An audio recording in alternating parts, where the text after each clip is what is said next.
Big Boss season 9లో ఈ రోజు Ayesha Zeenat wild card గా ఎంట్రీ ఇచ్చింది. ఆయిషా రియల్ లైఫ్ గురించి మీకు తెలియని కొన్ని విషయాలు తెలుసుకుందాం. ఆయిషా మలయాళం అమ్మాయి. తను జూన్ 6, 1997వ సంవత్సరంలో కేరళలో జన్మించింది. చెన్నైలోని ఓ ఉమెన్స్ కాలేజ్లో తన ఎడ్యుకేషన్ని పూర్తి చేసింది.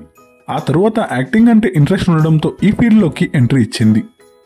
పొన్మగల్ వంతల్ అనే తమిళ సీరియల్తో సీరియల్స్లోకి ఎంట్రీ ఇచ్చింది.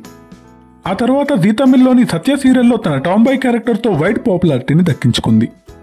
ఆ తర్వాత తను తెలుగులో సావిత్రమ్మ గారి అబ్బాయి సీరియల్లో హీరోయిన్గా నటించి తెలుగు ఇండస్ట్రీకి ఎంట్రీ ఇచ్చింది. ఆ తర్వాత ఊర్వశివో రాక్షసివో, కిరాక్ బాయ్స్, కిలాడి గర్ల్స్ వంటి షోస్లో కనిపించి మంచి పాపులారిటీని దక్కించుకుంది.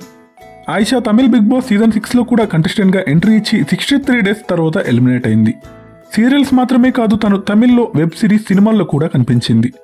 2020 మోస్ట్ డిజైరబుల్ ఉమెన్ ఆన్ టీవీలో కూడా 6th పొజిషన్ కూడా దక్కించుకుంది. ఈమెకి 2023లో ఫ్యాషన్ ఫోటోగ్రాఫర్ హరం రెడ్డితో ఎంగేజ్మెంట్ జరిగింది. కానీ కొన్ని కారణాల వల్ల బ్రేక్ అయినట్టు తెలుస్తుంది.